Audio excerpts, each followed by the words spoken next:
ایک بھائی پوچھتے ہیں کہ کچھ لوگ نماز سے سلام پھیرنے کے بعد سجدہ میں جا کر دعا کرتے ہیں، تو اس کا کیا حکم ہے؟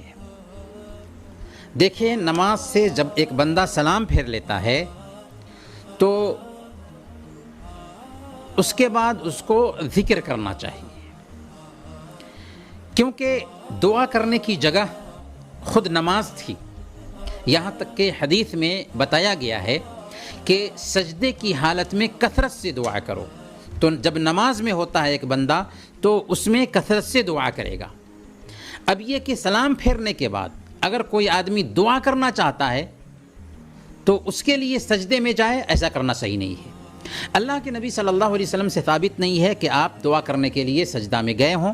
ہاں، جیسا کہ ہم نے کہا کہ اللہ کے نبی صلی اللہ علیہ وسلم سے یہ ضرور ثابت ہے کہ اللہ کے نبی صلی اللہ علیہ وسلم نے بیان فرمایا کہ اقرب ما یکون العبد من ربہ وہو ساجد فاکثروا الدعاء، کہ سجدے کی حالت میں ایک بندہ اللہ رب العالمین سے سب سے زیادہ قریب ہوتا ہے، لہذا اس کو چاہیے کہ کثرت سے دعا کرے۔ اس حدیث کا مفہوم یہ ہوا کہ نماز کی حالت میں سجدے کے اندر کثرت سے دعا کرنے کی گنجائش ہے، لیکن دعا کرنے کے لیے سجدے میں جانے کی گنجائش نہیں ہے۔ دونوں میں فرق کرنے کی ضرورت ہے۔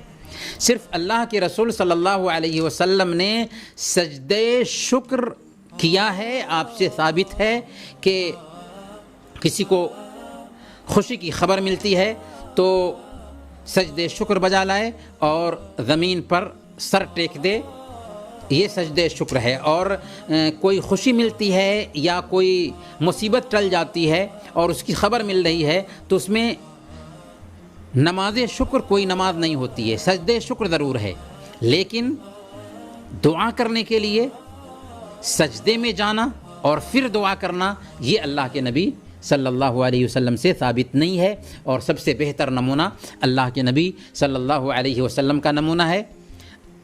اللہ کے نبی صلی اللہ علیہ وسلم نے بیان فرمایا، من عمل عملا لیس علیہ امرنا فہو رد، جس نے کوئی ایسا کام کیا جو ہماری شریعت کے مطابق نہ ہو وہ مردود ہے۔